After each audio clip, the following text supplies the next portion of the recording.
Àtótó arére o. Ẹ̀sà ògbìn mo dé bí ṣe mi ọmọ oníkẹ́ẹ̀yẹ.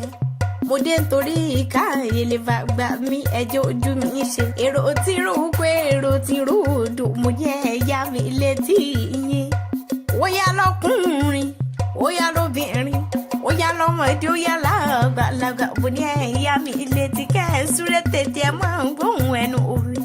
Mo fẹ́ jájọ́ débí ìkànnì ẹ̀bí mi pé mo fẹ́ jájọ́ lọ.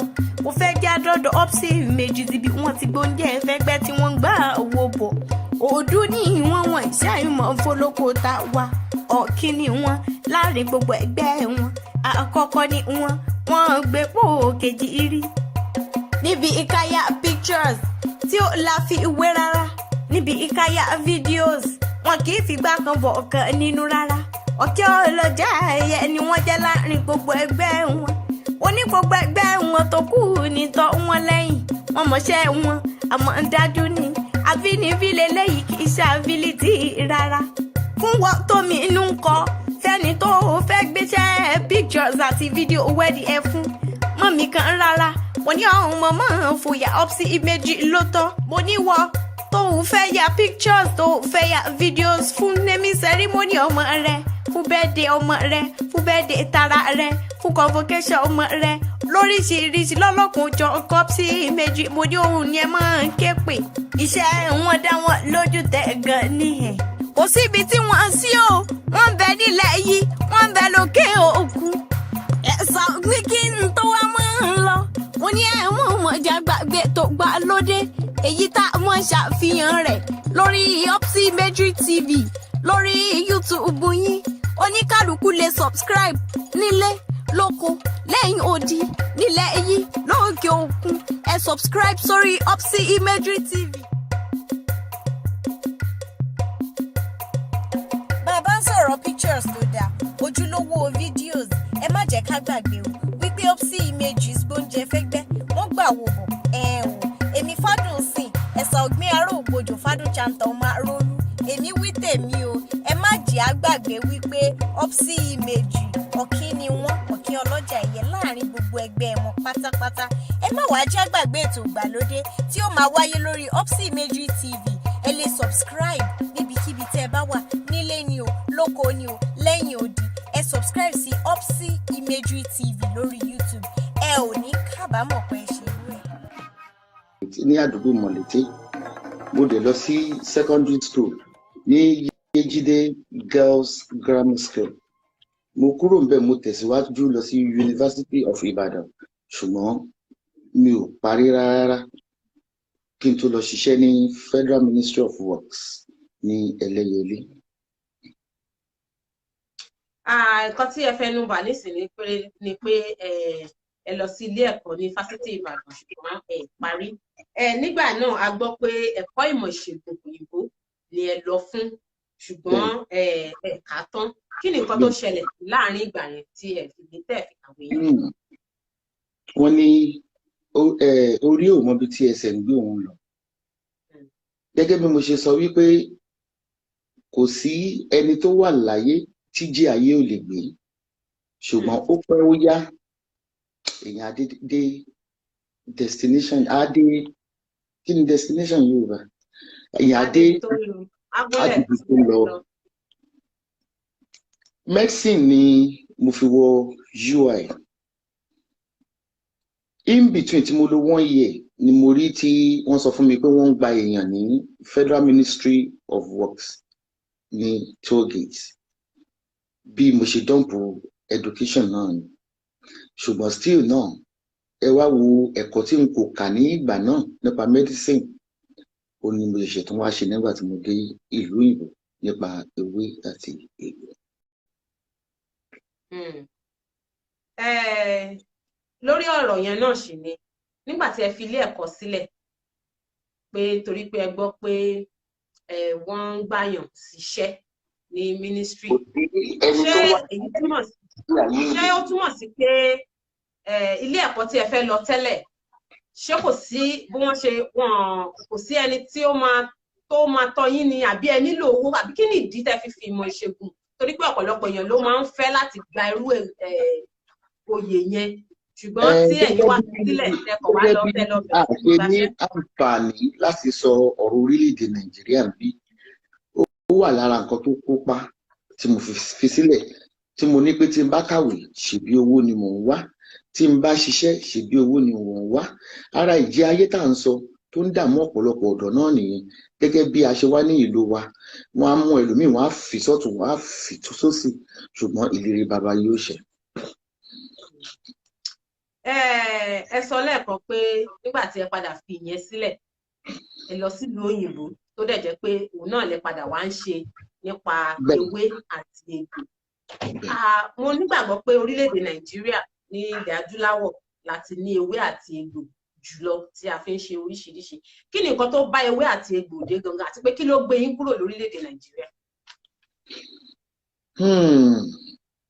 Mo kúrò ní orílẹ̀-èdè Nàìjíríà ní ọmọ ọdún 24 lọ sí ìlú òyìnbó tó ń pè ní United Kingdom.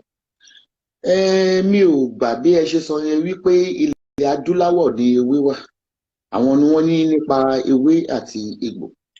Oníkálùkù ní bó ṣe ń gbìyànjú lórí tiẹ̀. Òyìnbó ní ewé tó jẹ́ ògidì ewé gidigidi. Ìyàtọ̀ ọbẹ̀ náà ni wípé àwọn ò ní incantation bíi ọ̀rọ̀ ọ̀fọ̀ tó ń pa sórí ewé wọn. Gbogbo Chinese ní ewé tiẹ̀, Saudi Arabia ní ewé kan náà ni. Ewé tàjà orúkọ ló yàtọ̀ tó ní kálukú ń pè. So kò sí ìyàtọ̀ kan ṣoṣe. So nígbà tí mo dẹ̀ dé ìlú òyìnbó náà, mo kọ́ lọ fún accounting, ìyìn tó ń parí ara iṣẹ́ ayé náà ni. Tí ẹ mọ̀, ìjìyàn ń fì mí kiri. Wọ́n ní ọ̀dọ́mọdé láyé youth tó ń pè ní youth. Kò sí bí ìjì ṣe lè tó ìmọ̀ bàbá máa ṣe lórí wa. Ẹ mọ̀, kéèyàn ṣe nǹkan kó wà bàdọ́nà, kéèyàn ṣe nǹkan kó fi sílẹ̀, kó dé kó ṣe kó fi sílẹ̀. Torí pé bí akẹ́sọ̀ pọ́n tó pé èèyàn ò focus, I don't know, bóyá ìjì ayé ni. Ṣùgbọ́n nígbà tí mo wá tẹ̀síwájú ní inú ìrìn àjò mi kò ní United Kingdom, mo wá sí Ireland, but nípa ọ̀rọ̀ ewé yìí láti kékeré ni. Ṣùgbọ́n gẹ́gẹ́ bí àwọn òbí wa ní ìlú Nàìjíríà, nígbà táwọn òbí mi ti ń tú àpò ìpamọ́ mi tí máa ti school dé tó ń bá ewé nínú ẹ̀, ó yẹ kán mọ̀ yìí pé ó wà significance bí pé ó jẹ́ bí àpẹẹrẹ wípé gbọ́n bóòlù yẹn ṣe fẹ́ sọ wípé n fẹ́ lọ kọ́ṣẹ́ alágbo Nàìjíríà ọ̀ǹtì wà tí ọ̀làjú dé ní ìsìn tí gbogbo èèyàn ń ta ewé tí egbò, kò sẹ́ni tó fẹ́ sọ pé òun fẹ́ lọ kọ́ṣẹ́ alágbo, torí alágbo gangan ẹ̀gbẹ́ lé wa wọ́n wà. Mo ní ká ní mo ti mọ̀ kékeré ni wọ́n bá ti gẹ́ kọ́ṣẹ́ àgbo kékeré, ṣùgbọ́n orí ló mẹ́ni tó máa là. Mo dé Dublin, mo tún ń ṣe àwọn iṣẹ́ courses mi lóríṣiríṣi bíi web developing. Still náà mo ń yọ ewé yìí tí ń bá rìn lọ títí yìí, mo wo ewé lẹ́gbẹ̀ẹ́ títì. Àwọn èèyàn wà lémi àbí kí n lọ kí àwọn èèyàn nílùú Ireland wà ní ewé tó wù lẹ́ǹkùlé yìí, ẹgẹ́ àwọn ń ṣiṣẹ́ báyìí, tí mo mọ̀ pé ewé máa dọ̀là lẹ́nu. So ẹ wá wo kọ́ọ̀sì tó yẹ kí n rí nígbà tí mo kúrò ní ilé secondary school ní 1979, ó ní mo ṣẹ̀ṣẹ̀ wá ń ṣe ní ìsìn. Ṣùgbọ́n mo mọ̀. Ṣé ó túmọ̀ sí pé ìgbà tí gbogbo àwọn kọ́ọ̀sì tẹ lọ fún yẹn tí ẹ dúró kà tán, ṣé ẹ wá lọ fún kọ́ọ̀sì ewé àti egbò nílùú òyìnbó ni àbí báwo ló ṣe jẹ́ gan tẹ́ fi mọ àwọn ewé tó ṣiṣẹ́ fún nǹkan báyìí àbí tó ṣiṣẹ́ fún nǹkan báyìí? Mo lọ fún kọ́ọ̀sì ẹ̀, mo gba diploma tí mo dẹ̀ display certificate mi lórí website. Lọ́wọ́lọ́wọ́ mo dẹ̀ ń ṣe BSc mi lọ́wọ́, mo ṣe parí 1 year ni. Gẹ́gẹ́ bí mo ṣe sọ fún yín, mi dà pé èèyàn gbọ́dọ̀ ní ẹ̀rí ìwé ìdánilójú tó jẹ́ certificate nílùú òyìnbó ni. Ọ̀rọ̀ ewé ṣíṣe láyé yìí, mo ní orí bá mọ iṣẹ́ àṣelà èèyàn. Ẹ̀mí ló ń bè mí ṣiṣẹ́ ewé, èmi ò kọ́ rárá nígbà tí mo bẹ̀rẹ̀. Mo ti bẹ̀rẹ̀ gan kí n tó lọ ṣe ẹ̀kọ́ rẹ̀ láti ní ìmọ̀ kún ìmọ̀, so that màá lè fi ṣiṣẹ́ láti fi practice tí wọ́n bá yẹ̀ mí ló pé head visitor ẹ̀wà certificate ní tí mo kà ń bẹ́ ni. Ewé títà màá sọ wípé inspiration ni, ẹ̀mí Ọlọ́run, àníkọ́lọ́run kó fi iṣẹ́ àṣelà wa kó fi hàn wá ká má dààmú láàárọ̀ ọjọ́. Torí tó máa sọ pé blogger ó déléwé, ẹ rí i pé kò papọ̀. Tó bá ní web developer máa ta ewé, kò papọ̀. So but mo ti ní ẹ̀mí ewé, tí bá ń lọ tí bá rí ewé màá jà. Ewé ni mo fi ń ṣeré láti kékeré. N kò mọ̀ wípé ọ̀nà ọ̀la mi ni. Mo ti ṣí ṣọ́ọ̀bù ní ìlú ìtọ́ pé mò ń taṣọ, mò ń ta bàtà. Àṣé ìṣọ̀nà ọ̀la mi. Àṣé jágbójágbò oníṣẹ́. Ebi ò mọ orúkọ tó ń pe ewé Nàìjíríà. Yorùbá gan wọn mọ ewé tó ń mọ orúkọ tó ń pe ewé ní China. Ṣóyè yín oníkálukú ní orúkọ. Ebi ò kọ́ bọ́tàníkà ní Nàìjíríà. Ìlú òyìnbó ẹ bá bẹ̀rẹ̀ lọ́wọ́ mi pé igi ẹyẹ ń sun fẹ́yẹ jẹ mi ìmọ̀ tó ń jẹ́ bẹ́ẹ̀ orúkọ táyìn fún lọ́hùn ni ìmọ̀ tèmi ní nílùú òyìnbó kọ́ ni. Kẹ́ tó fi orílẹ̀-èdè Nàìjíríà sílẹ̀ a gbọ́ pé ẹ ti ṣiṣẹ́ kabúkabú rí. Bẹ́ẹ̀ni. Ní bóyá nílùú Ìbàdàn. Ǹjẹ́ ẹ lè ṣàlàyé fún wa bí ọ̀rọ̀ ṣe jẹ́? Lẹ́yìn tí mo kúrò ní ìlú òyìnbó ní ọmọ ọdún 22 tó ń pè ní 32, mo kẹ́rù gẹ́gẹ́ bí Yorùbá ṣe sọ pé ilé làbọ̀ sinmi oko. Ẹ lọ nígbà tí ẹ pé ọmọ ọdún 24. Ẹ padà nígbà tí ẹ pé ọmọ ọdún 22.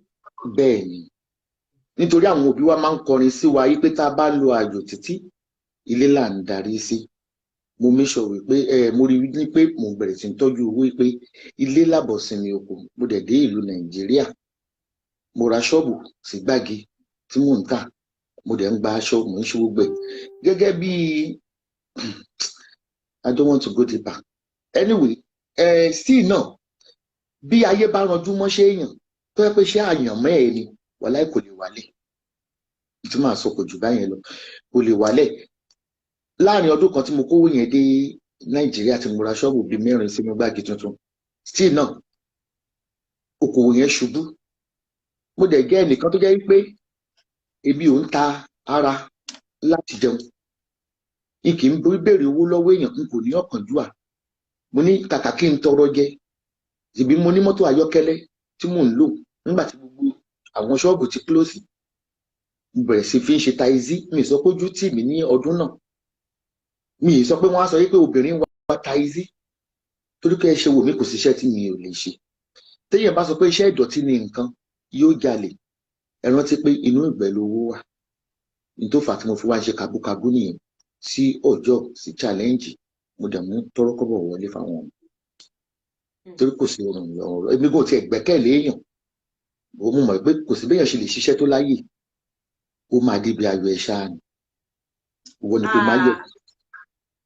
Bí ẹ ṣe sọ ẹ ṣe ṣàlàyé nísìn pé lẹ́yìn tí ẹ darí padà wálé lẹ bẹ̀rẹ̀ iṣẹ́ kabúkabú.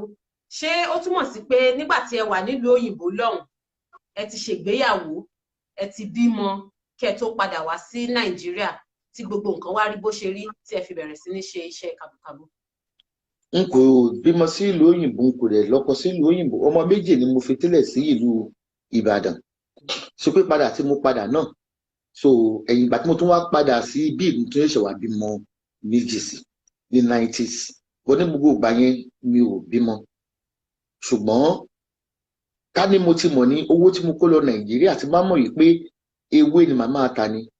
Yín ti lọ fi kọ́ṣẹ́ ewé, yín màá bá wọn alágbòta lọ́jà àbá. Ìwọ̀n aṣọ la fẹ́ ta, gbogbo wa la fẹ́ taṣọ. Gbogbo wa la fẹ́ ṣe taṣọ àǹbáàgì pé ká lè posh. Láì mọ̀ wípé àdúrà wa ni wípé kó rí kó gbé wa débi rẹ̀. Kókó àdúrà rẹ̀ ni.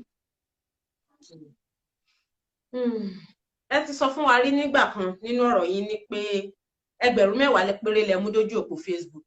Ẹ sì ti nílé 3 báyìí. Ọ̀nà wo lẹ gbà ṣe báyìí? Ọ̀nà wo lẹ gbà ṣe yìí? Ẹ tún jẹ́ kí n àti pé ṣé ìlú òyìnbó làwọn ilé náà wà àbí lórílẹ̀-èdè Nàìjíríà? Àwọn tí mo ní orílẹ̀-èdè Nàìjíríà ní tòótọ́ ìgbà tí mo pé ọmọ ọdún 22.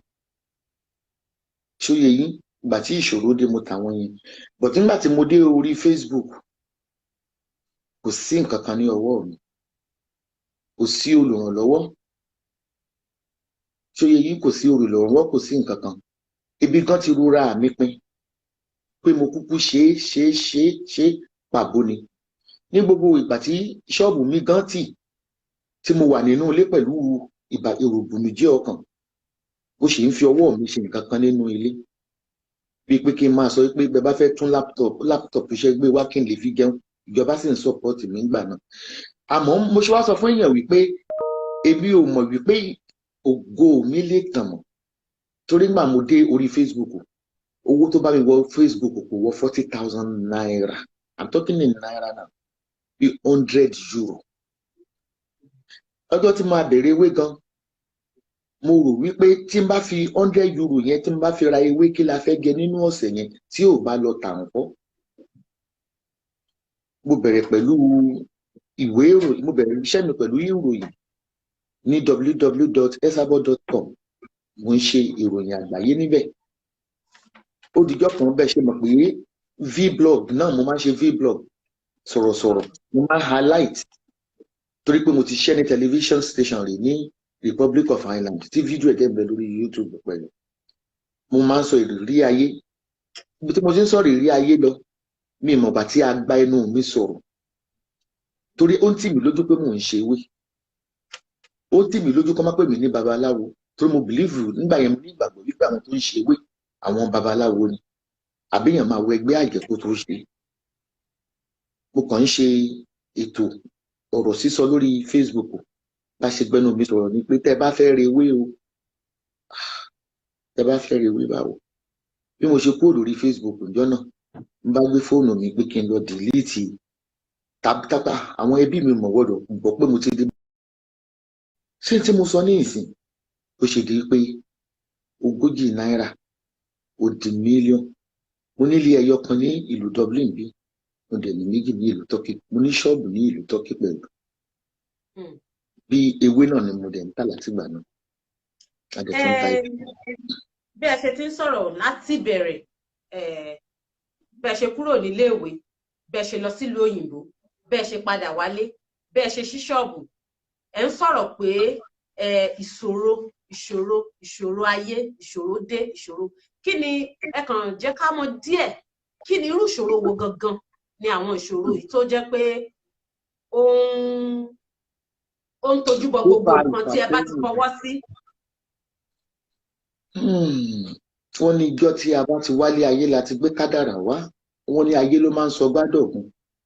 Ayé ló máa ń sọ ìrìn àjò ọdún 10 di 20 ọdún mọ́ni lọ́wọ́. Kọ́ máa ráyé kó má pa kádàrà wa dà. Ilé ayé sì ní tó bá ní pé ò ní lógun. Ogun ló ti èmi débi oríire lénìí. Mo jẹ́ ẹ̀dá kan tó yẹ pé mo láìkì iṣẹ́ takuntakun. Kò sẹ́ni tí ó mú mi ní gbogbo ìlú tí mo ti gbé rí. Mi ò yọ̀lẹ rárá. Tí n bá ti kó owó yẹn jọ láàrin oṣù 6 máa ń rò pé owó tí mo kó jọ yìí bóyá kí n máa fi gbé mọ́tò lọ sí Nàìjíríà, kí n máa gbé tírélà lọ Nàìjíríà, àbí kí n fi ṣí ṣọ́ọ̀bù, okòwò yẹn máa ṣubú lẹ́yìn oṣù 6 ni. Láì jẹ́ pé mo fi owó yẹn ṣe ìnákúnà. Òkè, mo ṣáà ń ṣe bẹ́ẹ̀ lọ, mo ń ṣe bẹ́ẹ̀ lọ. Ìjẹ́ kó rẹ̀ mí mo wà focus. Bíbí kan bá ti ṣubú báyìí, bàtún kò dẹ̀ sẹ́ni tí máa lọ bá fún ìrànlọ́wọ́. Wọ́n ní agbójúlógún fèrè ẹ̀fọ́ síta tó bá ń retí wípé ó dìgbà tán yẹ̀ nìkan bọ̀dá mi bá ràn mí lọ́wọ́, ṣúgà dàdì bá ràn mí lọ́wọ́ kó tó ṣoríire, òun fi àsìkò ọ̀la rẹ̀ dọ̀la ni. Wọ́n sì sọ pé apá lára ègún wà nìyẹn lọ. Níta bá fi àtẹ́lẹwọ́ ẹni kó jọ ní máa ń pẹ́ lọ́wọ́ ẹni. Ìrìṣe kò sí iṣẹ́ tí mi ò ṣe, kò sí òwò tí mi ò ṣe. Ìrìṣe éèjì ọmọ ọdún 27 yẹn tó ń jẹ́ 32 mílíọ̀nù mo kó lọ láti ìlú òyìnbó lọ Nàìjíríà kan fi iṣẹ́ náà mo dẹ̀ lọ fi ṣe kì í pé mo lọ fi jó ṣeré pa. Ìrìṣe ó lọlẹ̀ náà ni. Nígbà mo wá pé ọmọ ọdún 50, kí ni 50 náà? Ẹgbàá pọ́yìn àbí kí ni ọmọ 50? Olóòtú kí ni 50? 50. Ìjọ tí ń ṣe nǹkan ọjọ́ bí mi ńgbà náà gan. Bọ́tù Fanta 3 péré mo fi ṣe torí kò bá nǹkan kan ní ọwọ́. Mo dẹ̀ jẹ́ nìkan tí kì í ṣojú kòkòrò. Èmi báyàn pé kó fún mi bébí bá ń pa mí àjọ pè mí àtàwọn ọmọ mi ni. Nítòtò gbà yẹn gan, táwọn ọmọ bá fẹ́ wọlé ìwé, aṣọ àlòkù ni màá lọ kó fún wọn pẹ̀lú ìwé àlòkù ni wọ́n máa ṣàkiri ẹ̀gbẹ́ títí ọmọ kó ṣàlèkà. Nígbà mo wá pé ọmọ 50 mo ní Yorùbá pòwe wọ́n ní èfúrù àti 40. Fún 50 kò lè dá 40 tèmi mọ́ torí mo ti wọ 50. Mo ní igan àgbà tiẹ̀ ti dé gan 50 tó kún bọ̀. Igi o ti ń ṣòwò tó ti ń rówó, o lákòjọ rí. a jẹ́ pé àkọ́wọ́ mọ́ ẹlẹ́dàá mi ni. Mo jókòó sílé, mo lọ bá ìjọba, ẹ ṣáà máa fún mi ní owó oúnjẹ kéékèèké títí tọ́lọ́jọ́ ó fi dé. Àṣelẹ́yìn òkùnkùn ribiribi, ìmọ́lẹ̀ ṣì ń bẹ níwájú. Ayé ló ń rora rẹ̀ pin, àkọlé oníkálukú ò ní dásí. Oníkálukú Ọlọ́run ti mọ àsìkò tó lù ẹ̀ máa lówó, ó sì mọ àsìkò téèyàn máa ní ìṣòro. Gbogbo ìṣòro tí mo dojúkọ ìṣòro, Ọlọ́run mú mi dojúkọ ìṣòro bí akéde di agbọ́mọlà tí mò ń ṣe lénìí ni pé tán bá pè mí máa ní ṣé lórí ọ̀rọ̀ ọmọ yìí ni kí lójú ò tí ì rí rí, ṣé lórí àlàáfíà ara ni kí lójú ò tí ì rí rí. 51 lọ bẹ́ẹ̀ ládòfo ni mo ti di ẹni yẹ̀yẹ́ láwùjọ ládùúgbò. wà ní Nàìjíríà. Ibi mo padà sí ìlú òyìnbó padà ní 94 nígbà tí gbogbo taizi gbogbo ẹ ti lọ wọ́n dà. Ìgbà tí mo débì ní tí mo ní fi bí mo ti ṣe 40 padà, mo ti ṣe 50 padà. Ìsìlè lọ́kọjú sí báǹkì kò yá mi lówó nígbà tí n ò lúràn lọ́wọ́ ṣe bí báǹkì máa lọ bá ìbẹ́ bá lówó ní àkáǹtì ní ó gbowó báǹkì. Àwọn tó yá mi nígbà mo ṣí ṣọ́ọ̀bù kan gbèsè ni mo jẹ. Mo wá gba kádàrà, mo wò kí mo wọlé wípé mo wọ̀ tún sẹ́ni tí mo lè lọ bá, mo wò sí mo wájú mo wẹ̀yìn, kò sí àlè tí ó gbowó fún mi, a jẹ́ pé àpò owó mọ́ mi. Ṣùgbọ́n still náà mo sì ń ṣiṣẹ́ nínú ilé. Ibi kan ń ṣe é ṣeré ni, torí mo yìnbọn pé èèyàn tún lè ní owó ọlọ́dẹ̀dẹ̀ ló lè dá ìkó lọ padà lẹ́yìn 50 ọdún. Èmi ò mọ̀. Ilé tí mi ò rà gan nígbà tí mo wà ní mílíọ̀nù 32 gan, tí mo wà ní 40 gan tí mo yìn rà, going to 60 mo yẹ̀yẹ̀ tó ń rà. Àní olórí àdúrà tí máa ṣàṣọ ni wípé kí Ọlọ́run kò fi wá mọ ọ̀nà ọ̀la wa. Ewé tí mo wò yìí pé wọn ń ṣe nídìílé ibi tí mo ti wá alákọ̀wé ni wọ́n. Medicine tó yẹ kí n rí ìdìyú ẹ̀ lọ́jọ́ kìíní mo tún sá kúrò níbẹ̀. Olúwa sọ mí di ọlọ́lá lẹ́nu alhamdulillah. Ìgbìyànjú mi ni wípé nínú gbogbo tá a bá ń ṣe, ìjì máa wà, atẹ́gùn máa fẹ́, atẹ́gùn ò lè fẹ́ títí kó do omi inú àgbọn nù. Ṣùgbọ́n tí o bá ti gba defeat tó gbà wípé jẹ́ kúkú yọ̀lẹ máa ṣiṣẹ́ yẹn lọ, ní tó bá ń ṣe tó bá kùnà tó bá pìnà àmì tó bá fẹ́ẹ̀lì tún gbìyànjú ìmíràn. Wọ́n ní ẹlẹ́dẹ̀ rẹ yóò dọ́yọ̀, wọ́n ní ariwo ní ó pọ̀. Ló ṣe mí láàánú pẹ̀lú àwọn ọ̀dọ́ wa. Àwọn ọ̀dọ́ wa bí ọ̀lẹ ló ń ṣe wọ́n ni. Tí ẹ bá ní ìjọba lẹ̀ ń dúró dè, ẹ ń fi àsìkò yín ṣòfò ni. Ìjọba kọ́ ló gbé mi débi tí mo wà, ẹbí sì kọ́ ló gbé mi débi tí mo wà. Ẹ̀yin ọ̀dọ́, ẹ má fẹ́ ń ṣiṣẹ́ nítorí èrè owó tẹ máa rí níbẹ̀ ni. Ẹ kì í ṣe nítorí pé mo fẹ́ràn iṣẹ́, ó dẹ̀ máa múyàn kùnà ni. That mean to say, tóyìnbó máa sọ, ẹ máa ń fẹ́ ṣiṣẹ́ pé nítorí pé lágbájá iye ewé tewé ó rówó ń bi ewé, ẹ jẹ́ kéwé náà lọ tewé. Ìjẹ́ ìwòsàn rere ajákulẹ̀ ni. Èèyàn máa ń ṣiṣẹ́ torí pé o fẹ́ràn rẹ̀ fẹ́ ṣe tinútinú, o wò nítorí owó tó máa rí níbẹ̀. Ṣùgbọ́n ẹ rántí pé Ọlọ́run ló máa ń bùkún èèyàn láì fi là. Lágbájá ń ṣe kírímù, ó ti lówó, mo fẹ́ ṣe kírímù. Dẹ̀yìn tó tún ṣe àwọn ọ̀dọ́ wa ní wípé ẹ máa ń tijú iṣẹ́ láti ṣe. Òyìnbó aláwọ̀ funfun wọn ń tijú iṣẹ́. Graduate tẹ bá dé àárín ọjà nílùú òyìnbó wọ́n ń dín puff-puff, wọ́n sì ra ilé nínú rẹ̀ torí ohun jíjẹ ni. Bẹ́ẹ̀ bá sọ fáwọn ọ̀dọ́ wa wípé ó tókè ó ló graduate ó ń pariwo ìjọba ò fún ẹ níṣẹ́, èèyàn mélòó ní ìjọba fẹ́ fún níṣẹ́? Wọ́n ní ìwọ náà ò ṣe túnra rẹ bí? Ṣé dandan ni kó ṣiṣẹ́ lọ́dọ̀ ìjọba ni? Ṣùgbọ́n bàbá ní pé graduate ni ọ́, èyí tó fi ríṣẹ́ ṣe lọ́mọ dín àkàrà anything tó bá jẹ́ bí ìpápánu ẹ̀wọ̀n ni wọ́n bá mi ń di àkàrà mi PhD holder, ṣó wá dà bó ṣe fi ń jalè kiri tó ń gbébọn kiri? Kò sí ní yọ́ tí pálábà rẹ bá ṣẹ́gi ó dé ẹ̀mí rẹ̀ lè gbọdọ̀. Àwọn èèyàn máa ń sọ pé ní ọ̀pọ̀ ìgbà pé Esabod ẹni òye kùn wọn lórí ayélujára ní gbogbo ìgbà ariwo Esabod níbí ariwo Esabod ní ẹ̀gbẹ́ kejì lọ́hùn kí lẹ rò pé ó fa ìdí èyí tó fi jẹ́ pé ọ̀pọ̀lọpọ̀ ló máa ń sọ pé Esabod ẹni òye kùn wọn. Mo dúpẹ́ lọ́wọ́ Ọlọ́run pé ẹnu ń kún mi torí nígbà tí mi ò ní nǹkan kan nígbà tí ọlá mi ṣubú ìrìn ní pariwo mi. Òyìnbó máa ń tàn kankan wípé the more successful you are the more haters you will attract.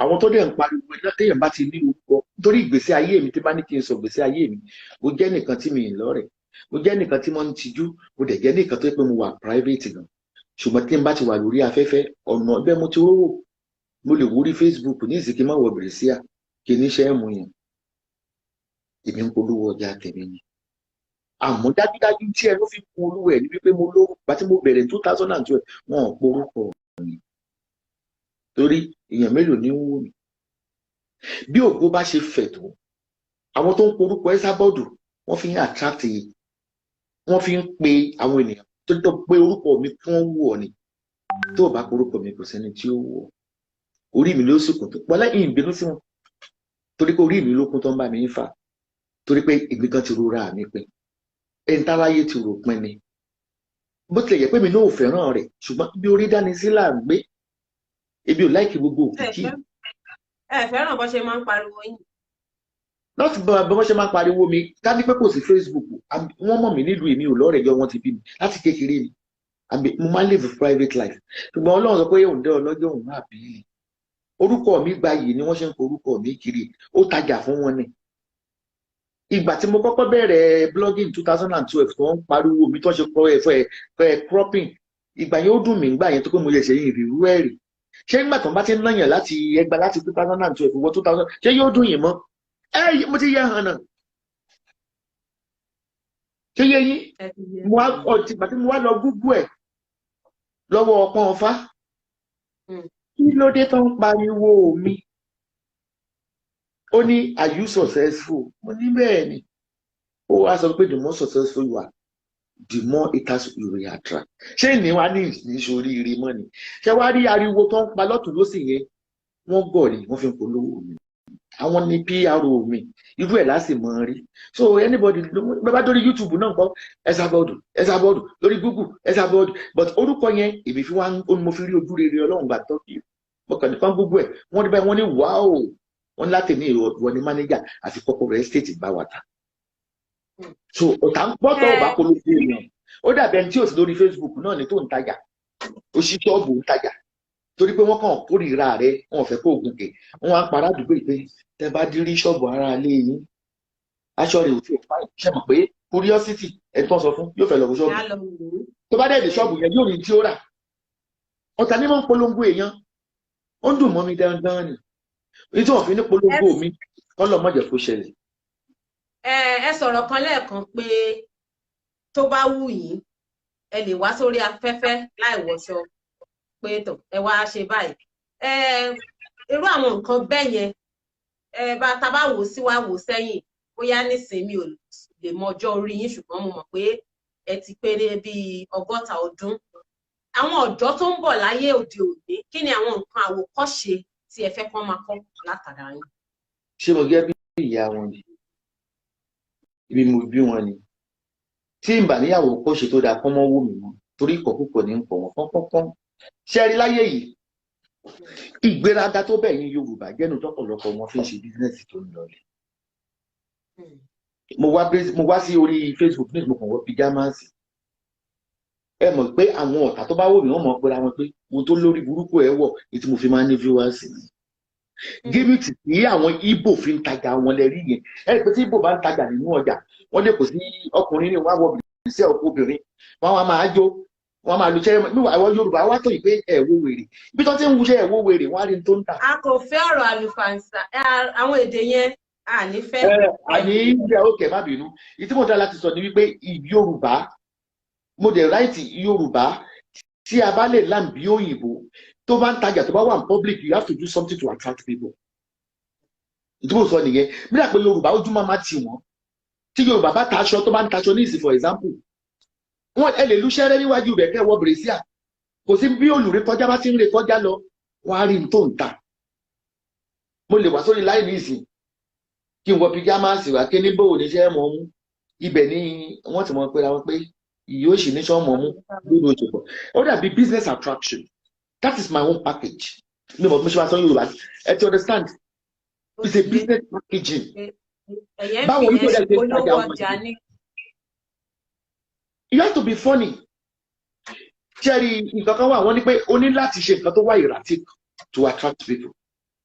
Unless you put that, but Yorùbá a máa mọ̀ wípé tẹ bá ti ṣí ṣọ́ọ̀bù ẹ̀ jókòó sínú ọ́fíìsì títí ọmọ ọ̀dọ̀ yóò kàn ẹ wà lẹ́ẹ̀ta. Kí ló ti wọ ọ̀gá tó kò sẹ́nu bẹ̀ kó ní ẹ bá mi rajà o kó máa lọ àbí kó tiẹ̀ máa lágbo kó pé music kó máa jó kó tiẹ̀ máa jó níwájú ṣọ́ọ̀bù lásán àwọn èèyàn máa dúró ibẹ̀ wọ́n ti rí léèsì tó hángi. That is a gimmick of marketing. Show ye exactly tí mò ń sọ nìyẹn. But Yorùbá ló máa ń rò wípé ẹ mọ̀ pé wèrè wọ́n ní Esabod wèrè ní o lórí Facebook ìmú kankan débẹ̀ mo ra lẹ́kìnní mo fi ìwé rẹ̀ hàn mo ra kejì mo ṣí ṣọ́ọ̀bù mo fi hàn wèrè náà sì ni wèrè yẹn gangan ló mú owó sínú kòkó tèmi. So I'm a comedian apart from that lọ́rọ̀ kan ṣá I'm a comedian. Látìgbà tí ẹ ti wá tẹ́ ti ń sọ̀rọ̀ yìí tẹ́ ti ń ṣe gbogbo nǹkan tí ẹ ń ṣe lórí Facebook ẹ sọ lẹ́ẹ̀kan ẹ ní pé nígbà tó kọ́kọ́ ṣẹlẹ̀ lọ́dún 2012 ó dùn yín ṣùgbọ́n tó bá ti ń náyàn lẹ́gba lójú kan náà tó bá yá ẹgbà yẹn ò ní rányàn mọ́. Ǹjẹ́ ó ní àsìkò kankan bóyá tẹ́ tiẹ̀ ti dá wà tẹ́ wá wò pé àwọn nǹkan tí mo ti ṣe sẹ́yìn àbáwọn nǹkan tí mò ń ṣe tí ẹ ní àbámọ̀ kankan tẹ́ kó lórí ẹ̀ ǹjẹ́ a rí àsìkò kankan tí kankan ti rí bẹ́ẹ̀? Mo sọ fún yín pé gbàgbọ́ bẹ̀rẹ̀ 2012 ṣe mọ̀ pé kẹ́gẹ́ ẹnìkan tó wà nínú ìṣòro tẹ wá wò pé gẹ́mọ̀ try blogging láti fi gbé kúrò ní brain èèyàn wọ́n tún wá dàbò yìí kó lódùn mí bá a ṣe wí ó ń dùn mọ́ mi níṣẹ́ ìgbàlẹ́yìn lákàwé orúkọ wo ni mo ti ń gbọ́ láti 2012 kan tó fẹ́ pè mí ní ìsìn bí mo bá sọ pé mo ti ya dìdìrín nínú aláìmoore nù kò sí orúkọ tí mi ò ń jẹ́ gbogbo orúkọ tó burú láyé wọ́n ń pè mí lèmi náà sì máa sọ fún pé èmi ń ṣe èèyàn ẹranko ni mí so kò sí gẹ́gẹ́ tí sọ fún yín téèyàn kúrò bá fẹ́ ṣoríire láyé yìí o ò ní láti wo you don't need to be distracted má wo ariwo ọjà focus wọ́n ní tó bá newúrẹ́ títí tó bá dé ògiri ayíjó padà bí ọ̀rọ̀ yẹn ṣe rí gẹ́lẹ́ nìyẹn wọ́n láì kò sí orúkọ tán lè dùn mí nígbà tí mo ti rí pé mo ṣe àṣeyọrí nínú tí mò ń ṣe ká ní mi ìṣàṣeyọrí tí mo ṣe ní depression ìmọ̀ sọ pé àwọn tó ti bú mi èébú wọn owó ni ẹ má ra ewé lọ́wọ́ Esabod o ẹni ìyá wò pé ewé Esabod yóò débẹ̀ yóò rajà wọ́n bá mi polówó ọjà ni mo sì mọ́ fàdúrà ràn wọ́n lọ́wọ́ Ọlọ́run gbàdúrà wọn wàhálà ìrònú láti mo ní businesses tí wọ́n ṣe yàtọ̀ sí pé ewé àwọn èèyàn gbé website fún wọn mo máa ń bá wọn develop website àtúnkọ blog so iṣẹ́ tèmi mi ríro nítorí jẹ́ kí n ríro lákòókò ni pé inú ẹkún pé kò ní dáa fún mi mọ́ ni mo gbé lórí Facebook màmá blog nígbà mi omijé ojú mi máa kán síbi keyboard wọn wá dàbò mi gbà yẹn ṣùgbọ́n tó pé mi gan rò pé mo tiẹ̀ ti fẹ́ kú wọ́n kúkú pa mí mi wá stop I stop mi olóògbé mi débi òrèlè so kò sí nǹkan kan. Gẹ́gẹ́ bí ẹ ṣe sọ lẹ́ẹ̀kan mo tún fẹ́ padà sígbà tí ẹ sọ pé ẹ̀ ń wà kàbúkàbú nílùú Ìbàdàn tó jẹ́ pé owó tí ẹ bá rí òun lẹ fi ń gbìyànjú tí ẹ fi ń tọ́ àwọn ọmọ nínú ilé. A rí i pé láyé òde òní pàápàá jùlọ lẹ́nu bí ọjọ́ mẹ́ta sẹ́yìn yìí báyìí a rí i pé ọ̀rọ̀ ìwà ipá nínú ilé pẹ̀lú obìnrin bóyá láàrin ọkọ àti aya tàbí láàrin ọkùnrin sóbìnrin láàrin àwùjọ ó jẹ́ nǹkan tí ó ń peléke sí i. Kí lẹ lè rí sọ kí lẹ bá kí ni ìmọ̀ràn yín fún àwọn obìnrin àbí kí la fẹ́ rí sọ sí ọ̀rọ̀ ìwà ipá nínú ilé àwọn ìgbésẹ̀ wo ló yẹ kí àwọn obìnrin máa gbé lórí irun kan báyìí. Ṣé ní ìwà ká fi ipá báni lò ó wà káàkiri gbogbo àgbáyé ó wà káàkiri gbogbo àgbáyé ìlú Nàìjíríà yẹn ṣẹ̀ nọ́tìsì ẹ̀ ká ní wọ́n ti ṣòfin ẹ̀ tipẹ́ ó wà ní London ó wà ní ẹ̀fí bá ṣe sọ lọ́wọ́lọ́wọ́ gan wọ́n rí kan ọdún kan lọ́wọ́ tó yẹ yín ìwà àbàjẹ́ yẹn ti wà tipẹ́tipẹ́ ṣé ẹ rí ká mọ bí tá máa rìn sí ẹ̀yin obìnrin dẹ́ ojú kòkòrò owó dẹ̀ tó máa ń fà nígbà mi ẹ̀tàn owó mo fẹ́ fi ọ mo pàdé ẹ̀ lórí Facebook ibi tó dangerous ni majority àwọn obìnrin tó ń lọ rape lótẹ́ẹ̀lì yẹn orí afẹ́fẹ́ ayélujára wọ́n ti pàdé wọn. Ìfẹ́ owó ó máa ń fà. Ká jíyàn gbé lọ fi ìpàgbálò ó yàtọ̀. Ó yàtọ̀. Ẹ bá mi bèèrè lọ́wọ́ obìnrin yẹn pé irú ọmọbìnrin tó ká mọ́ church yẹn ní ìsìn. A mọ̀ pé ìwà tó ní ìjìyà tó pọ̀ ni torí kò ló bá wọn. Èmi rò pé tó yẹ kí àwọn obìnrin kan ṣe ni wípé ní tiẹ̀ wọ́n ta lè ṣe ẹ wo orí ètò ìlú wa tó lọ sí church yẹn ní ìsìn. Orin ló bá wọn. Ó lọ kà. ìyẹn tẹ̀ tún yàtọ̀ kò ṣe ìyẹn tẹ̀ lè yàn tún sọ báyìí àwọn míì lọ́kọláya ni wọ́n nínú ilé. Ok, lọ́kọláya nínú ilé. Ọkọ á máa fìyà jẹ obìnrin yẹn nínú ilé tó jẹ́ pé kò dẹ̀ ní lè jáde síta sọ̀rọ̀ kò dẹ̀ ní lè ṣe nǹkan kan ó lọ́mọ lọ́wọ́ ẹlòmíì àwọn sọ pé àtórí ọmọ ni wọ́n á jókòó sí díẹ̀ ọkùnrin á máa fìyà jẹ wọ́n ẹrú àwọn ìyẹn á sọ. Ẹ̀yin obìnrin gbìyànjú tí máa jẹ́ kí n sọ fún yín ẹni ó wà láyé ló fi rọ́mọ tọ́. Kò sí ìfẹ́ tó yí ìfẹ́ ò nara wọn. Ìfẹ́ ò ní kóbìnrin gbọ́kùnrin létí. Ìfẹ́ ò dẹ̀ ní pé kọ́kùnrin kó na obìnrin. Kò dẹ̀ sí àwọn àtẹnu tí kì í jà. Ibùgbọ́n ibi tí ìfẹ́ bá pọ̀ sí, ìjà máa ń pọ̀ ńbẹ̀. Ìjà máa ń pọ̀ ńbẹ̀. Ó yẹ kí ọkùnrin kan lè ẹ̀ǹdí ọ̀kan lè pẹ̀lú obìnrin. Ọgbọ́n àyíníke tẹ̀lé lù fún obìnrin pọ̀.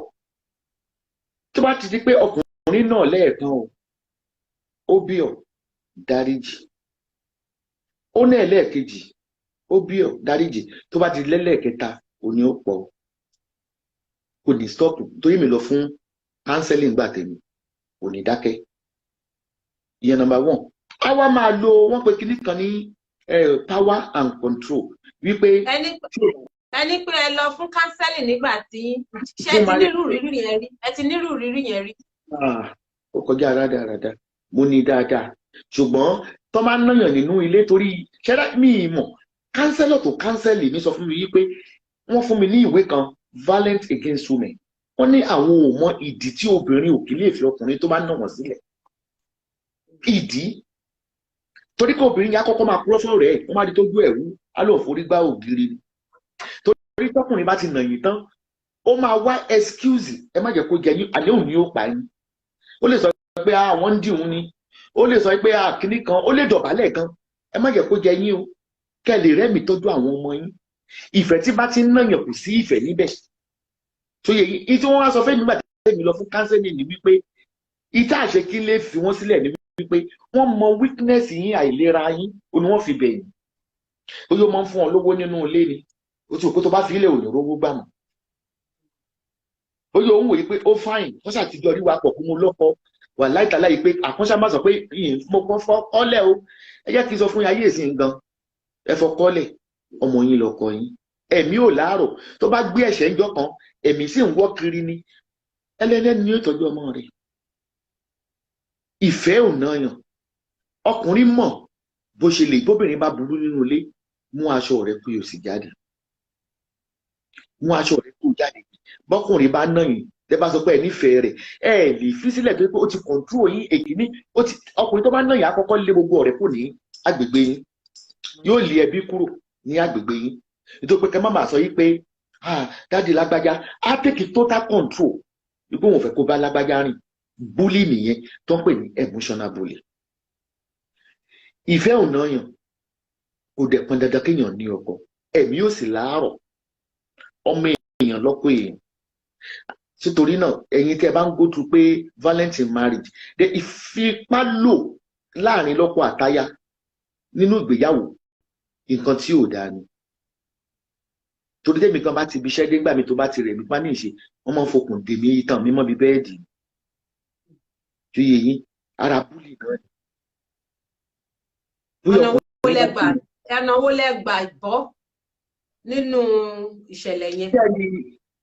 Tí ẹ bá wà nínú violent relationship ọkùnrin yẹn tó bá náà yìí tá a dọ̀bálẹ̀ a ní ṣe èṣù ni a ní wọ́n ń di òun ni wọ́n mọ̀ bó ṣe manipulate ẹ̀ tó ń búlì yìí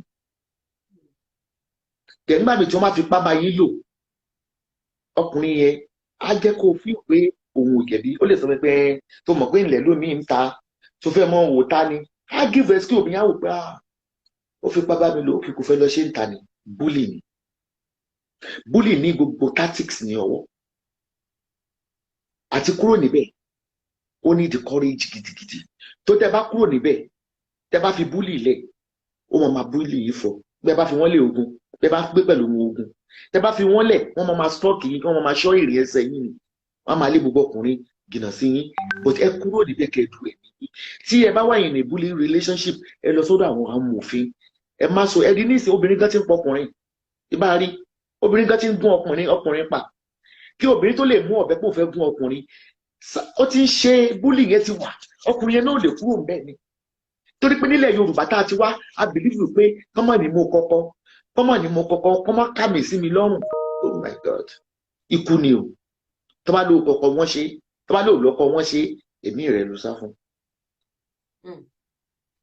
nítorí náà tí ò bá sí dùnnú kò sí ìfẹ́ ń bẹ láti máa rẹ̀ ni ẹ máa jà o ẹ má sọ pé ẹnìjà ó di dandan kí ìjà wa ṣùgbọ́n tọkùnrin bá ti gbé ọwọ́ sókè tó ti ń ná yín ẹ di ẹrù yín ẹ jẹ́ ká yé fi yín ṣe ẹ̀yìn ẹ̀mí yín lẹ sá fún kẹ́ ẹ lè pẹ́ láyé. ẹ sọ kinní kan nígbà kan pé ẹ lè fẹ́ ọkùnrin lórílẹ̀‐èdè Nàìjíríà ṣé ara ìdí yìí ni ó fà ni àbí ó nídìí mi tí ẹ fi sọ bẹ́ẹ̀. àmọ́ kí mo tiẹ̀ tún fẹ́ náà ní mo lọ 100 ọdún ní bí oṣù 6 méje ní ìsìn káàtẹ̀ sọ pé mo fẹ́ lọ́kàn yìí fọ́kọ lórílẹ̀‐èdè Nàìjíríà nítorí pé especially àwọn Yorùbá wọn wọn tán pè nífẹ̀ẹ́ eré tó máa ń ṣe fún àlè níta wọn ò ní ṣe fún ìyàwó ilé wọn ń ṣe I love you mọ̀mọ́ nífẹ̀ẹ́ ẹ̀rọ olólùfẹ́ mi kán jáde gba fúláwà òkè kán wọlé kán ní wíkẹ̀ndì yìí mò ń gbé ẹ jáde Yorùbá ò mọ̀ ọ́n ṣe tí wọ́n ní kọ́kọ́ kìyàn mọ́lẹ̀ bí katapila wọ́n kàn kìyàn mọ́lẹ̀ ni wọ́n ti bí pé ẹ̀tọ́ àwọn ni wọ́n fi dùn àwọn obìnrin kan dẹ̀ wá bí wèmí nísìnyí kí ọkùnrin tó bá mi ní ìbáṣepọ̀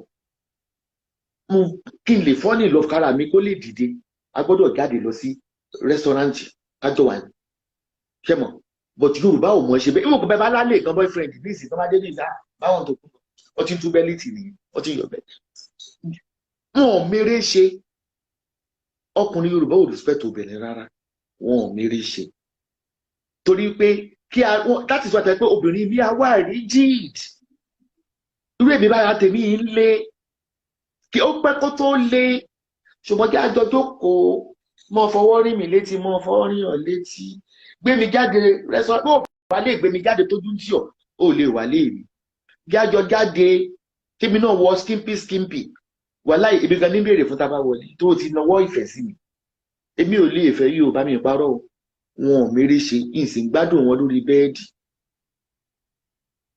dídá àwọn bí ìṣẹ́jú kìíní kan ní òun gbádùn wọn mo ti tọ́ wọn wò dáadáa ní ìlú sá mo ti tọ́ wọn wò ní ìlú. ẹ sọ nǹkan kan lẹ́ẹ̀kan ẹ ní pé ẹ jẹ́ èèyàn kan tó máa ń tijú nígbà tẹ́ ń sọ̀rọ̀ lẹ́ẹ̀kan ẹlẹ́ ẹ máa ń tijú ẹ mọ bí wọ́n ṣe ń tọrọ nǹkan lọ́wọ́ èèyàn pé tàbí kéèyàn máa ṣe ojú kòkòrò ṣùgbọ́n irú iṣẹ́ tẹ́ ń ṣe ìtẹ̀yàn láàyò tẹ́ ń ṣe ẹni tó bá ń tijú tó bá jẹ́ onítìjú yóò nira fún láti máa ṣe irú àwọn iṣẹ́ tẹ́ ń ṣe àti pé bẹ́ẹ̀ ṣe máa ń sọ̀rọ̀ lórí ayélujára ṣé kí ni a fẹ́ sọ pé ó fa ìdí abájọ tẹ́ fi wá di pé ẹ̀dì ẹni tí wọ́n máa ń ṣe oríṣiríṣi lórí ayélujára. ẹnu kìnìún lówó wà ẹ rí i pé tí n bá lọ sílé mi ní Tọ́kì mo máa ń yọǹgì tí ń fa ẹ̀ rẹpẹtẹ tí n bá wà nílé iṣẹ́ ìmúra bíi bàbá ẹnu kìnìún lówó wà ní kó o tó tajà náà gbọ́dọ̀ fi wèrè díẹ̀ ó wà bọ̀ á ní kí ni ń ṣe ẹnu kìnìún lówó wà ìjì ò yá wọn nìyẹn tó pé mi ti pẹ́ nílùú òyìnbó bóyìnbó ṣe ń tajà rẹ̀ nù ọkọ lè máa dájú kẹfẹ máa yọjú wọn fọmú dé ẹrí pátá tí wọn ń tà sóyè yìí mo lè wá sórí láìní ní ìsìnkí mo fìdí jó kí ní ìdí rèé because ìtẹ́ tí wọ́n fẹ́ gbọ́ nìyẹn especially Yorùbá ìyí tí wọ́n fẹ́ gbọ́ ó nìyẹn bí wọ́n bá ti sọ pé olórí burúkú ìyàwó èrè kí ló sì tí ìyá yìí ṣe ó wà wó mi so business package ni mo strategize business yìí ni ṣóyè yìí ẹ̀gbọ́n gbà mí wọ́n ní mo wọṣọ tó fàya mo fẹ́ complain àná mo wọ bùbá mo wọ jíǹsì bí wọ́n pèrè àwọn pípọ̀ ló ṣe múra yìí àwọn packaging náà ni. So ìtìjú ìtàsímẹ́tò ṣe pé iṣẹ́ mi ṣe mọ̀ pé orí mídíà mo ní mo ti lè kóró owó social media so ṣọ́ọ̀bù mi orí social media ló wà so kò sí ara àti ń lè gà.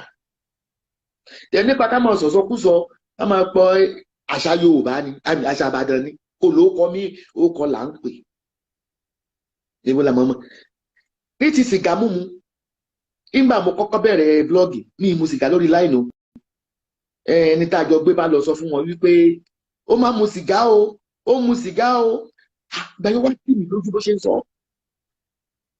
ó tì mí lójú bí mo ṣe ń sọ tó máa ṣe á mu sìgá ok pínrín ẹjẹ kúkú mú lójú yín kò kú wọn kò wà ìlẹ́gà tó bá ní mo ṣe kankan gbàtàn ní mo lórí àwọn ọmọ mi mo fi ṣòwò mo lè mi mo la àwọn ọmọ tí yín kọ́ mo lò sí mo wà sarcastic pẹ̀lú yẹn so ó mu sìgá yẹn gbàtàn kọ́kọ́ sọ tì mí lójú tó kò yẹ kó tì mí lójú Yorùbá náà ni wọ́n ní wọ́n mu sìgá Nàìjíríà kí ni àwọn tó mu sìgá pọ̀ Nàìjíríà rẹpẹtẹ kí ni bígì ṣó ní mọ́déjọba Ọlọ́run ni àbí kíní kan so gbà tí ẹ̀sìn yẹn ti wá pọ̀ jù ní 2012-13 ó mu sìgá ó mu sìgá ojúmọ́ má tì mí ṣe tẹ́tẹ́ mi tẹ̀ wá lọ kú mo mú náà rùn ní tó fanu.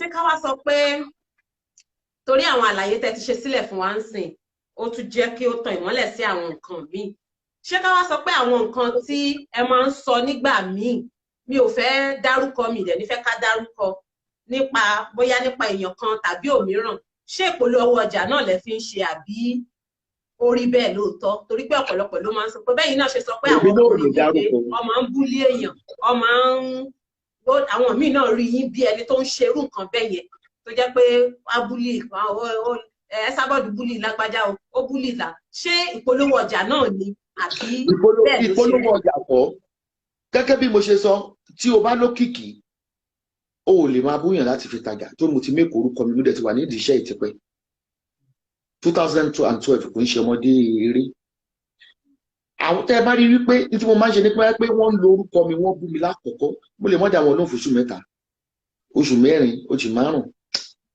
tí mo bá rí pé àṣejù ẹ fẹ́ pọ̀ jù fẹ́ bá mi lọ́jà gẹ̀ tí n bá dábò wọn bólẹ̀ kan mo bá ó ti dáhùn òkè báwo lèmi ṣe mọ̀ wọn tó wọn bá dákọ̀ mi àwọn tó ń sọ̀rọ̀ lórí afẹ́fẹ́ pọ̀ tó pé prógrámù oríṣiríṣi ní kálí ẹlòmíín ṣe ìgbéyàwó but àwọn kan wà tó wọn bá tí ì fi Esabod Esabingo ṣóyè yín á fẹ́ bú mi pé kájọ máa tàkúrọ̀sọ bí kọ̀lì tí Àyìnlá má tí kàn ti fún wọn bí ẹ̀kan báyìí màkàn dà wọ́n ní pé ẹ mọ̀rọ̀ sọ yìí tó fa ìbéèrè tẹ̀sọ nìyẹn torí pé kí ni èyí ò ń lórúkọ but nípa àwọn news tèmi ṣe ẹ believe pé there is no smoke without fire yẹn with evidence but èyí ò ń lo láti borúkọ ebi ò lórúkọ èèyàn láti dìde ebi ò mo ráwọn tó ti ń blọọgì kí n tó di pé mo bẹ̀rẹ̀ rárá 2012 mo tó máa ń ṣèbá wọn ni pé mo dúpẹ́ pé ọ̀gá mi Linda ọ̀gá mi ilé èmi ò lórúkọ láti dìde so ẹni tẹ́ bá rí tí n bá fún lésì àwọn tó kọlù mí nìyẹn ebi ò ní rí wọn public figure ò ní rí wọn náà but àwọn míì wà tó mi kàn tí ẹni fún lésì pé wọ́n wá public ṣe understand yẹ kó ti yé yín tí mò ń sọ bó ṣe rí nìyẹn but ní pé sọ̀rọ̀ tí mò ń ṣe ìtọ́fẹ́ máa ń sọ̀rọ̀ ni pé ọ̀rọ̀ ètò kó lè dá fún àwọn youth wa ní Nàìjíríà ká máa gbé wọn níyànjú ní ọ̀rọ̀ ètò tá à ń ṣe ṣùgbọ́n àwọn kan wà tó yẹ pé wọ́n fẹ́ máa ń distract mi má ti fún wọn pé ọmọ Ìbàdàn ni mí ẹ̀gbọ́n wọn ní ọmọ Ìbàdàn Mèsì ọgọ bọ́tẹ́ mi ò kọ́kọ́ lọ bá ìtọ́ náà fi ń gbìjà mi lórí afẹ́fẹ́ nìyẹn ta ni wọ́n ti kọ́kọ́ lọ bá wọn à ń ṣẹgbẹ́ náà ṣùgbọ́n wọn ò mọ̀rọ̀ sọ tẹ́mi bá fún wọn lẹ́yọ kan ìyá wèrè èmi tẹ́yìn bá gbìn yóò kà ní tí mo gbìn mò ń ká ní tí mo gbìn ní mò ń ká èmi yìí ń parọ́ èmi mi náà bá gbàlagbà pílẹ̀ tọmọdé ò lè pè é lọ́kọ̀ ó ṣe rí ẹnu.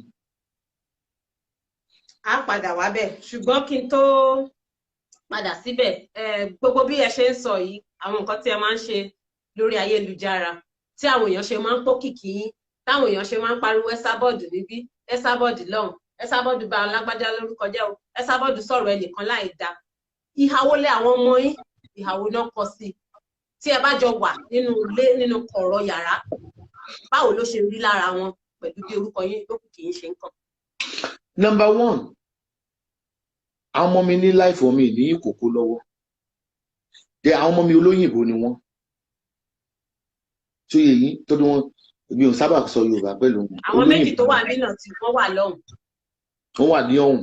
Ẹyọ kan wà ní outside Nigeria báyìí. Mẹ́ta ló wà níbí.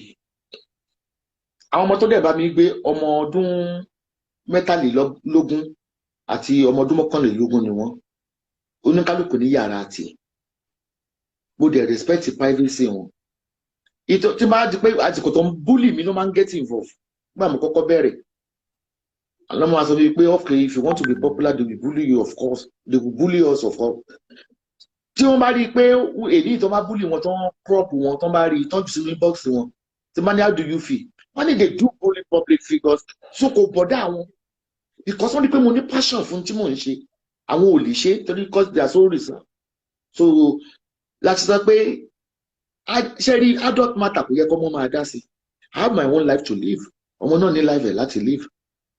So lẹ́sẹ̀ rí pé àwọn mi gan bàtí wọ́n rí pé wọ́n máa ń ju ègbú sínú kíní wọn wọ́n operate Facebook wọn mọ́ wọ́n ti kó lórí Facebook wọ́n face life wọn but kò tí n bá sọ pé òrí bọ́ ṣe crop wa ọmọ ẹni pé mọ́ rubbish ó lè dùn wọ́n pé àwọn ọ̀fẹ́ sọ ni but wọ́n believe pé life public figure ọlọ́pàá gan sọ tẹ́ bá lọ rojọ́ fọlọ́pàá yìí pé wọ́n bully yín á ní kúrò lórí public so anything on public tó o bá lè stand the heat wọ́n ní kò kúrò bí ọlọ́pàá nípa wọ́n ń dá sí o kó lórí Facebook so Facebook ilé èbú ni ilé tó rọ́ọ̀fù ni mò ń bú lágbájá mò ń bú tẹ́mọ̀dù wọ́n ní okú òǹbẹ ibi ìsìn dé mi ebi ìdún mi tó rọ́mọ Ìbàdàn ní mí ebi ìdí mi wà láì torí pé àsìkò tó ti dùn mí máa mo kọ́kọ́ bẹ̀rẹ̀ ní 2012 ó ṣe rí nìyẹn.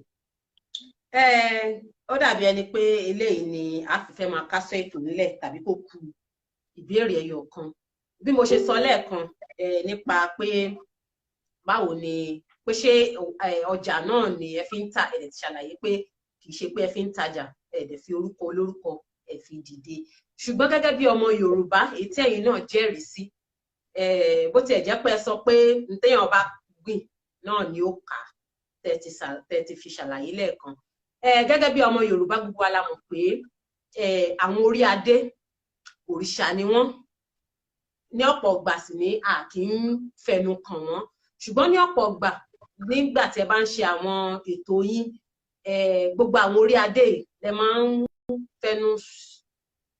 ń sọ̀rọ̀ sí ní tó jẹ́jẹ́ pé ọ̀pọ̀lọpọ̀ ọmọ Yorùbá kò tẹ́ wọn lọ́rùn kò dùn mọ́ wọn nínú bẹ́ẹ̀ ṣe ń sọ̀rọ̀ sí àwọn kí ni ìdí tó fi rí bẹ́ẹ̀ mi ní fẹ́ ká dárúkọ ṣùgbọ́n bóyá kẹ́kàn ṣàlàyé kí ni ìdí tó fi jẹ́ pé ẹ máa ń sọ̀rọ̀ sáwọn orí adé tí àwọn èèyàn mọ̀ pé kejì òrìṣà ni wọ́n. Tí n bá wà ní ẹnu iṣẹ́ mi irrespective of your Queen of England oúnjẹ blogging tí n bá pàdé ọba tí n bá sí lẹ́nu iṣẹ́ mi màá fi orí adé balẹ̀ mo máa sọ nǹkan kan wípé kí ó tó di pé oníròyìn gbé ìròyìn ọba kí ni ọba hùwà tó fi débi ìròyìn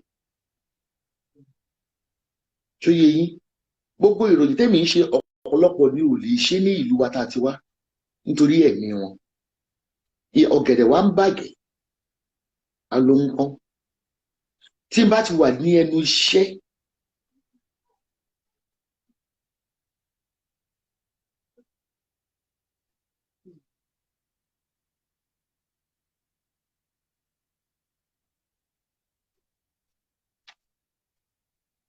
ẹ ti padà bẹ́ẹ̀. kí ni wọ́n máa ń sọ nílẹ̀ Yorùbá wọ́n ní orúkọ là ń pe ọba aládé olóòótọ́ ìlú lèmi I'm a human rights activist bí èmi bí tó lè ṣe iṣẹ́ ọba mo rí ìdánilójú àfihàn tí màá fẹ́ mẹ́nu kàn mọ́ torí pé ẹni yẹn ti rectify ó ti correct rẹ̀ àmọ́ ètò ìlú lèmi ń ṣe ẹ̀rí tí ìlú ń gbé fún mi tí gbogbo ayé rí ni mò ń ṣe ókè kí ló dé tí àwọn ọba tẹ́ ń sọ yìí a rí àwọn ọba tó jẹ́ pé ọ̀rọ̀ ìlú ó ká wọn lára wọ́n ṣàdúrà fún ìlú tó pé ọ̀rọ̀ ìlú ó ń ká wọn lá oníròyìn ò lè pick on somebody like that now. So bó ṣe rí gẹ́lẹ́ ní ẹni tó mí náà fẹ́ sọ púpọ̀ lórí ọ̀rọ̀ ẹ̀ téyè bá sọ̀rọ̀ ọba olú ẹ̀ ní ẹ̀rí ìdánilójú torí ọba bàbá Yorùbá ni wọ́n ìdìde Yorùbá ló yẹ kó mọ̀ wá kì í ṣe ìṣubú Yorùbá ètò bá dẹ̀ wá sí ìṣubú Yorùbá àti pé ọba póríṣiríṣi nítorí wàá fi lè mú káwọn olóṣèlú kó má bọ̀wọ̀ fún orí adé wọ́n ti fi orí adé wọlé wọn olóṣèlú yan orí adé kò ní pé kó má bọ̀wọ̀ fún wọn àwọn kan ti gbé wọn nà wọ́ kí ni olóṣèlú fi yàtọ̀ sí èmi náà so kò í ṣe gbogbo orí adé lóyún ni a máa ń sọ̀rọ̀ nípa ẹ̀ bọ̀tẹ́ tá a bá gbọ́ ìròyìn rẹ̀ tó ń pa ará ìlú lára ẹnìkan náà ni yóò sọ torí ìjà mẹ̀kún náà ni. Ẹ ṣeun fún ìmọ́lẹ̀ tí ẹ tàn sí àárín yẹn ní àkótán pátápátá kí ni àmọ̀ràn yín fún àwọn ọ̀dọ́ tí wọ́n ń gbìyànjú láti wá sí òkè òkun láti kúrò lórílẹ̀‐èdè Nàìjíríà lọ sí òkè òkun kí ni àmọ̀ràn tẹ́ ní fún wọn? Iṣẹ́ rí àwọn ọ̀dọ́ tó ń gbìyànjú láti wá sí òkè òkun ara ọ̀lẹ ìmẹ́lẹ́ ni tó bá dé òkè òkun gbogbo akọ tó ń ṣe o ò lè ṣe lókè òkun ó mọ̀ gbálẹ̀ ó mọ̀ fọ́tọ́lẹ́tì ni. Èbí kan mọ̀ wípé kí ọ̀dọ́ níbi tí òkè òkun dé kò dàbí tàtijọ́ tó bá ti dé ìlú òyìnbó nìsí èmi lè gbé ìwé mi fún ọkọ lọ fi ṣiṣẹ́ ìṣẹ́ tó ń gbé ìwé lẹ́mọ̀ bó sì níwèé ò lè ṣiṣẹ́ ìyànà máa ń jẹ tó máa dé tó kò sí kàkà mọ́ dókè òkun. Ok bí 1 million tẹ́ fi ń ṣe processing yẹn kí tẹ́ fi wá kátàkárà ìtìjú ọ̀lẹ ni wọ́n. Ìtìjú mo sọ pé nígbà mo lọ Nàìjíríà tí business mi fọ kò sí business tí mi ò ṣe tó kó wọn gbọ́dọ̀ sọ pé aráàlú òyìnbó ló ń ṣe ní sáà ní jalè bí mi bá ní 1 million tẹ́ fi ń ṣe ìwé òkè òkun màá kọ́kọ́ wò pé kí ni wọ́n ń rà jù ní ilẹ̀ Nàìjíríà a mọ̀ pé ilẹ̀ oòrùn sunshine ní Nàìjíríà kí ni wọ́n ń rà jù kò sẹ́ni tó wà láì mú mi wọ́n á mú mi kò sẹ́ni tí ò láìkí wẹ́wẹ́ bí pọfupọ́ọ̀fù o lè gbé àpò fúláwà màá dẹ̀ wá ọ̀mbrẹ́là kálẹ̀ mi mò ní pọfupọ́ọ̀fù Nàìjíríà pẹ̀lú dígírì tí mo ní máa pákéjì tó yẹ pé bẹ́ẹ̀ bá fẹ́ ra ẹ̀ rà ni ìgbè sẹ́rí òkè ijó kan síbẹ̀ ìmọ̀ ijó ní ìmọ̀ fi gbogbo alájọ́ bí mo ṣe ń di ibi tó ń bá ti ń jọ́wọ́ ìfẹ́ ẹ̀ bá wa ṣé o understand ìgbéraga kò sí kankan lókè òkun bẹ́ẹ̀ lọ Libya bẹ́ẹ̀ lọ rò ẹ lọ ń jìyà ni bẹ́ẹ̀ wá London ẹ jìyà bẹ́ẹ̀ wá Ireland ẹ jìyà torí pé kò sẹ́ni tí ó bá yìí sílé tẹ́ ẹ̀ bá ríṣẹ́ ọ̀pọ̀lọpọ̀ dẹ̀ máa ń padà ni torí pé ọ̀lẹ bẹ́ẹ̀ bá wà lú òyìnbó tẹ́ ẹ bá yọ̀lẹ ẹ máa yọ̀lẹ lu òyìnbó náà ní ẹ̀ nílé ìṣiṣẹ́ ẹ máa di bẹ́gibẹ́gí náà ni ló ti jẹ́ wípé tó o bá ní owó lọ́wọ́ owó tó ń ná sórí kò sí nǹkan kan lókè òkun máa yẹ kí n tàn yín ebi náà tẹ́ bóyá wo pé àyà ṣebí ìyá ìtiralé síbẹ̀ ẹmọge ọdún tí mo ní mo ti wà lókè òkun ni àdéjọ 24 kí tó wá ṣe àṣeyọrí ní 50s kò sí nǹkan kan ní òkè òkun kò dàbí àtìmọ́ tí wọ́n fẹ́ gbọ́ ok a ní wọ́n pa wọ́n ní Egypt wọ́n ń táwọn lẹ́rú ẹlòmíì sì gbéra lẹ́ni o tó ń lọ bẹ̀ through Sahara desert ọ̀lẹ ló lé yín kiri ọ̀lẹ ẹ mú owó yẹn ẹ fi gbé bálẹ̀. a sọ pé àwọn míì náà nígbàgbọ́ bẹ́ẹ̀ náà ṣe nígbàgbọ́ torí pé pẹ̀lú gbogbo ọ̀rọ̀ tí ẹ ti ń sọ látẹ̀kàn ó dàbí ẹni pé nǹkan tí ẹ bá ti gbé ṣe lórílẹ̀‐èdè Nàìjíríà kò yọrí sí rere àfi tẹ́ bá padà tẹ́ bá ti lọ pawó tẹ́ tún padà wá gbogbo àtún parẹ́ bẹ́ẹ̀ ààrẹ lòmíì náà tó náà ní ìgbàgbọ́ pé ibi kò ń ṣe fóun bóyá kóun náà kọjá lọ sókè kì í ṣe pé bóyá ẹni náà yọ̀lẹ àbí kò fẹ́ ṣiṣẹ́ ṣùgbọ́n bóyá ó nígbàgbọ́ pé àwọn nǹkan ìṣòro wà níbí bí ẹ̀yin náà ṣe rò pé ìṣòro yìí o orílẹ̀-èdè Nàìjíríà ló wà tẹ́ ṣe padà síbi tẹ́ wọ̀.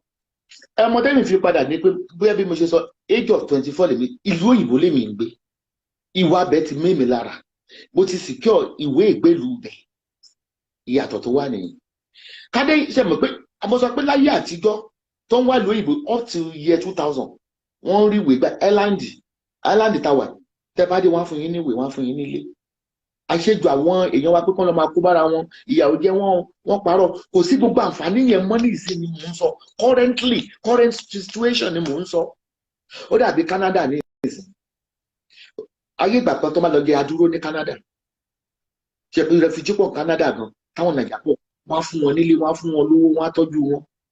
Ní ìsìn wọn ọ̀dà nàìjíríà ló mọ̀ tó jẹ́ pé ọmọ nàìjíríà tó bá lọ wọ́n á purọ́ pé síra ló làwọn.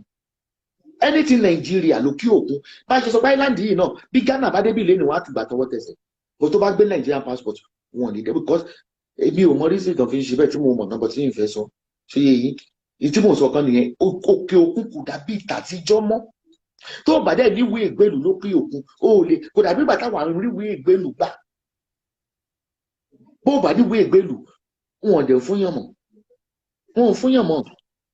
Germany gan tó ti fún wọn ní refugee ní Germany wọn ò fún Nàìjíríà nígbà pé pálí green yẹn wọn kò jẹ́ kí ẹ jẹ àǹfààní. Pálí ìlú onílù kò dàbí ìgbà kátà sọ pé Ghana ni wá nísìn biometric ti wà mo sọ pé kàkà bẹ́ẹ̀ ẹ pawó yẹn pọ̀ kẹ́ fi boost ara yín Nàìjíríà kẹ́ máa gbà. Ẹ ṣeun fún ìmọ̀ràn àkọ́tún tí ẹ tún fún àwọn aráalé. Màmá wa Esther Aboderin àwọn náà ní Ewé Nation. Ẹ ṣé tí a pè yín tí ẹ sì jẹ́ wa. Ó dàbí ẹni pé Instagram ò fún wa ní ààyè púpọ̀ tí a kọjá táìmù tá a wà yìí mọ́ nítorí náà a fẹ́ máa bí àdàgbà ọjà wa ẹ lọ sí www. a máa fi rọ̀ ní wákàtí báyìí. A dúpẹ́ lọ́wọ́ gbogbo àwọn tí ó wá, a sì dúpẹ́ lọ́wọ́ yín pé ẹ wá sí orí ètò. A tún